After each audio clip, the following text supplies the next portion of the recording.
Hello, I'm Lady Janice Martinelli, President of the National City Historical Society. Today we're going to give you a very brief showing of the lovely Victorian neighborhood that we have here. We have more than 150 historic sites in National City. This one is primo though because we show 4 different styles of Victorian architecture. The Elijah Steele Crandall Innes House, which was built in 1879 by Elijah Steele and his brother John. They built 12 homes here in National City. The Queen Anne is one of the finest houses that there is in San Diego County in a Queen Anne. Across the street from the Elijah Steele House, we have Brick Row. Brick Row is a national site, the highest rating you can get on the National Register of Historic Sites in the United States. Brick Row was built in 1887 to house the railroad executives because National City has the first railroad terminus in Southern California. The Kimballs actually made the bricks and built this building with their own hands. The railroad executives lived here while they put the railroad through National City, and the Kimballs built it in the style of Philadelphia row housing to make the railroad executives feel at home while they were building the railroad in National City. We have the Depot Museum, which is open to the public as well.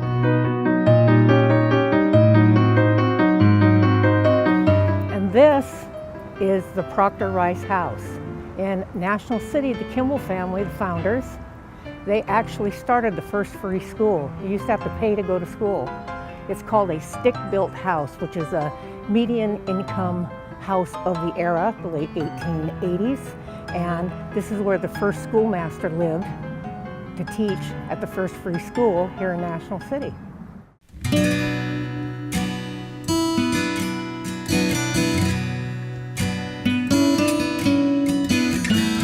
And welcome to the Frank Kimball Museum. The city founders of National City were the Kimball family, 5 brothers from New Hampshire. This house is a Victorian as well, but it is called an Italianate. You can tell by the style of the way that it looks on the outside. It's also a Victorian era home. This was one of the first homes built in all of San Diego County. Welcome to the Frank Kimball Museum. Frank and his wife, Sarah, they also called her sister. This was their home, the Italianate, and it was one of the first homes built in San Diego County. It also had what they called indoor plumbing, which was an outhouse inside the home, and a pump for water to have an indoor kitchen.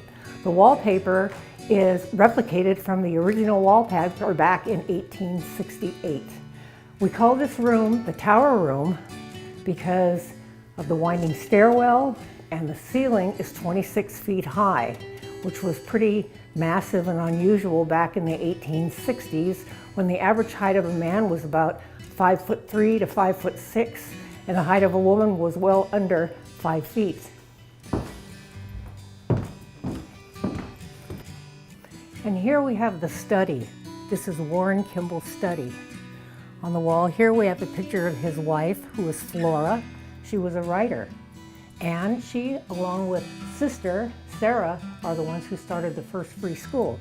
But Flora was a writer, and she was the right hand to her husband, as were all of the Kimball ladies, all the wives of the different brothers. They were total suffragette into women's rights and so forth, and their husbands actually supported them. This desk is just lovely. It was made by Warren. Warren was a lawyer, and he was a banker, and he was a developer, and he was a very smart man. He did the city planning when they bought Rancho de la Nacion in 1868, but he used to love to do woodwork in his spare time. So he made this desk out of 5 different kinds of wood, handmade, hand cut, and it's called a partner desk.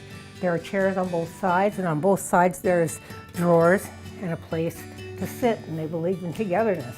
So this is where Warren and his wife Flora, she did her writing and he did his law work and his legal work in here too. This particular furniture is called Eastlake. Not to do with the Eastlake community here in San Diego County, but there was a man named Eastlake who went to Europe back in just before the turn of the century, and he went to Turkey, the Mediterranean, and he fell in love with this type of furniture. But this is actually Turkish furniture. He He came back to the States, called it Eastlake, and this is the Eastlake design. This piece here is a typical Victorian style tabletop that would be in an office or in a room like this. Now here we are in the Kimball parlor. You know, back in the day, they didn't have TV, they didn't have radios. Newspapers were far and few between, so everybody had what they call a parlor, which today we call it a living room, a front room, same thing. But everybody in the family knew how to play instruments, or they were current on certain books or whatever was going on in the world. And in the evenings and after meals, they would gather in the parlor and they would entertain each other. Families were much closer then because they did so much of everything together. This room is a beautiful room. Frank and Sarah Kimball were perhaps, the whole Kimball family were probably the most generous people I've ever met through books and through everything else. They gave things to everybody. They truly embraced National City because of the diversity of the people. We had all nationalities, all religions, all races were here in National City, and the Kimballs embraced that. They loaned money or gave money to every church in the city. They supported all religions as long as you did the right thing. I'm going to point out a few things that make this room really special. This is a typical Victorian fireplace. However, it's for the cold country, so it's made out of cast iron and it simulates marble. And the idea was to keep the heat in and hotter. And then around the top, there's an open area, and that area there was to blow the heat up and out, and then out this way, and have, since it's the only heat in the house, that was supposed to be a good job. This design with the air coming out was actually a design by Benjamin Franklin. It never caught on though because the ceilings were so high, and when the heat went up, it sooted the ceilings. So if you can imagine being a little woman 5 feet tall trying to clean the ceilings, that was a bad idea. So today we have fireplaces with that on them, but they are closed. But back in this era, they were actually open. This table right here is the first kind of Victorian furniture from Europe, and it's called Rococo, and it's much more flowery designed. Like when I showed you the Eastlake furniture, that had its own specific design. The Rococo has its own specific design, and I'll show you some other pieces. Again, these are all things that belong to the Kimballs. You have the rest of the Eastlake set here. You've got a rocking chair. This was Sarah's organ. She did a lot of private Bible studies here and a lot of different things like that, and this is her organ. This is her hymn book. She held her private Bible study classes here before any churches were built. This also was where the suffragette meetings were in the beginning, when the women were going for equal rights. Flora was a writer. She had to write under men's names because women were to be seen and not heard.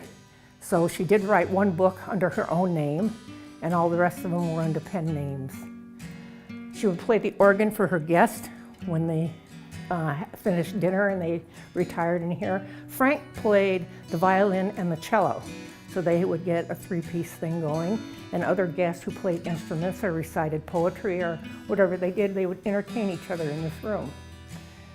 This chair was actually Sarah's chair, and it has no arms. The ladies' chairs had no arms to accommodate the large skirts. You can see by how low the footstools are and the furniture is that the people were very tiny. This was Frank's actual chair, and he has arms. So the men had arms and the ladies had no arms. These are the original floors. This is the original carpet. And back in the day, wallpaper was very expensive. The Kimballs, when they came here, had been successful business people, and they were able to afford the wallpaper. But there was also a skill that you don't hear too much today because you can go to Walmart and buy a stencil. But back in the day, a lot of people who didn't wallpaper, they hired people to come in and hand paint. And you'll see on the Italianate beams here, on the inside, these were all hand painted. So they had hand painting. Today you could buy stencils, and they also had wallpaper. The artwork that we have in this room comes out of the Kimball collection. And I asked, what is this? What are these pictures of? And it was passing in the train. We have the first railroad terminus in Southern California. So this is some of their artwork. This house has, again, the wallpaper was replicated from the original, and there's a lot of sun. It's bright and airy in this house, which was unusual. Also, Victorians are usually very dark. The Kimballs were also responsible for starting the citrus industry. When they first came to National City, first thing they wanted to do was build a wharf, because the only way you could get here was horse or buggy or walking, and they wanted to have a train. You could take a ship. They got here, they took a ship around the Horn and ended up in San Francisco and then came on to National City. They were looking for good soil for growing, because Frank also worked for the Department of Agriculture, and his job was to grow things in a warmer climate that didn't grow in the cold where they were from. So they started the citrus industry, lemons, limes, and oranges, and avocados. And when they first came, they decided that they needed to have a wharf, because there was no way to get here except walk or horse and buggy. So they built a huge, huge wharf, and National City was 260 acres. That's a lot of land. It was previously owned by Mexico, and it was a land grant to the Kimball family, Mexican land grant, and the war had been over, and everybody was trying to regroup, and this was excess land. There was nothing here in National City at all, nothing. Just barren wasteland. And the Indians, of course, thousands of years the Indians were here, the Kumai Indians.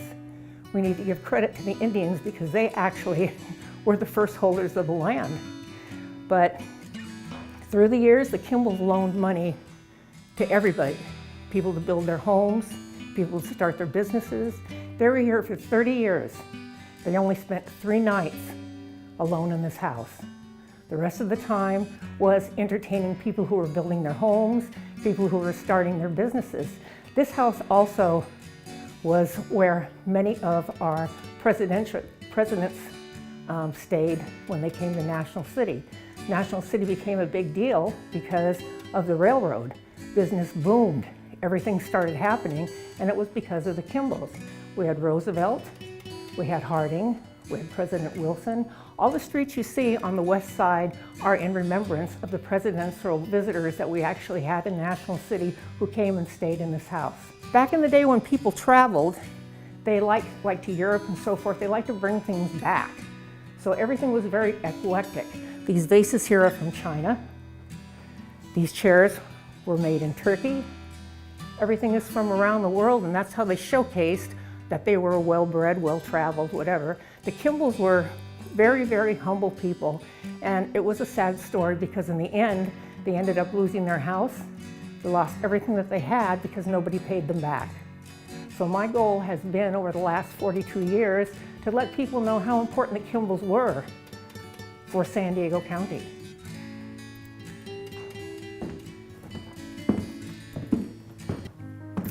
This is the Kimball dining room. We've got a lovely table here.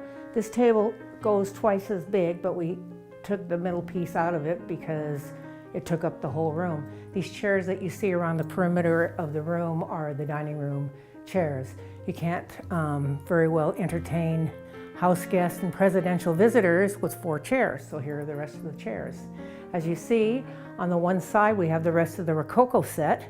The Victorian furnishing, we have the settee and the 2 chairs that go with the piece that you saw in the formal parlor. On this side of the room, we have a double-sided fireplace from the other side. However, this end, open end, is not open here because the ceiling is Lincrusta Walton, which is stamped leather, very expensive. So people didn't want that to be sooted up and trying to clean that. So this side is closed, and from that point on, the open top of the fireplace was no longer, it was just decorative. But this is the same cast iron type fireplace to hold the heat in. Again, the wallpaper is replicated. The pictures that we have on the wall here are the parents of the Kimballs. They stayed in New Hampshire. I talked briefly about the first wharf, which put the National City on the map. But shortly after that, Frank, they called him the little man with the big ideas, he was 5'1". He found out that the railroad executives were in Philadelphia, and he decided that National City should have its own railroad and be more like a big city. So he decided he was going to find a way to bring the railroad and that it would be a national city to Southern California.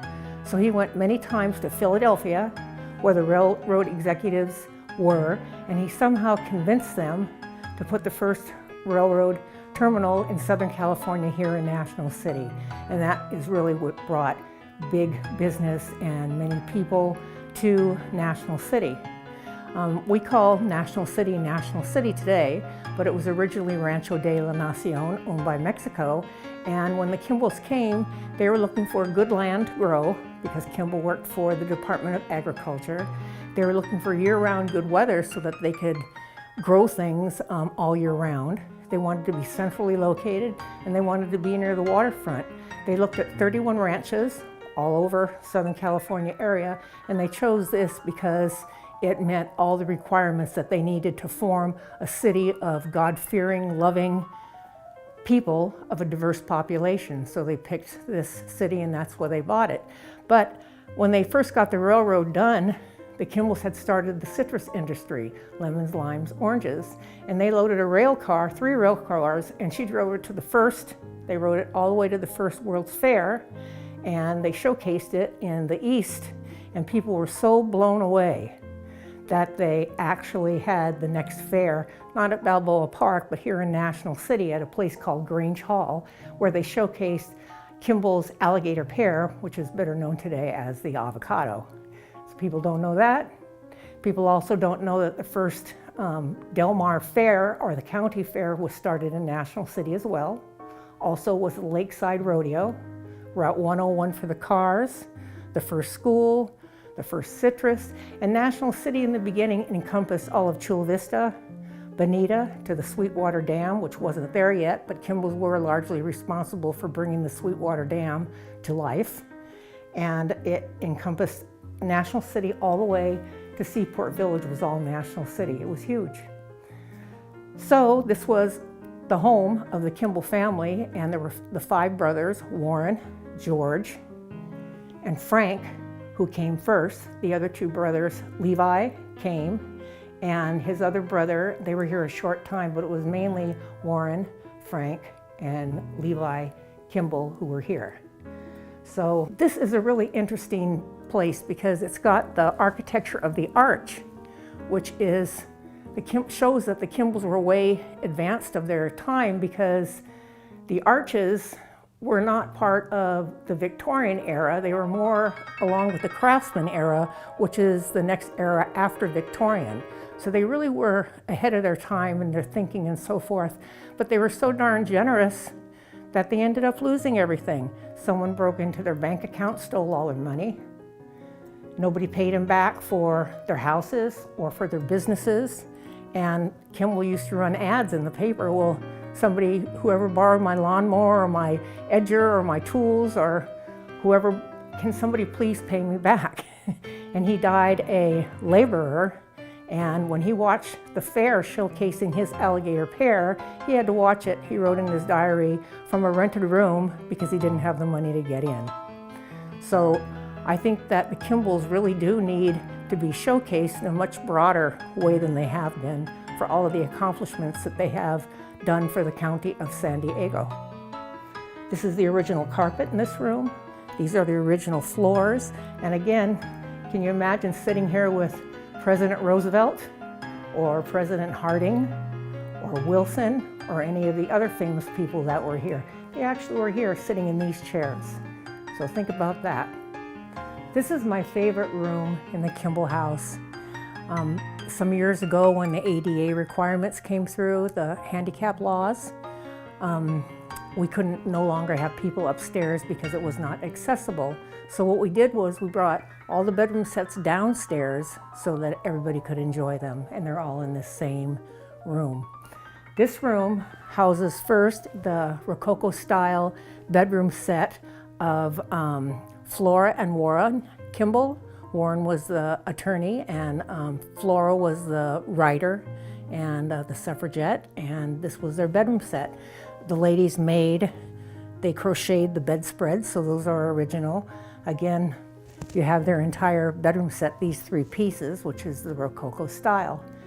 This bedroom set behind me here is the Eastlake style, and this belonged to George and his wife Lucy. George was he was a builder. He worked with masonry and brickwork, and it was the Kimball family actually made the bricks that they built the building across the street. I mentioned earlier Brick Row. They made the bricks to build that back in 1887.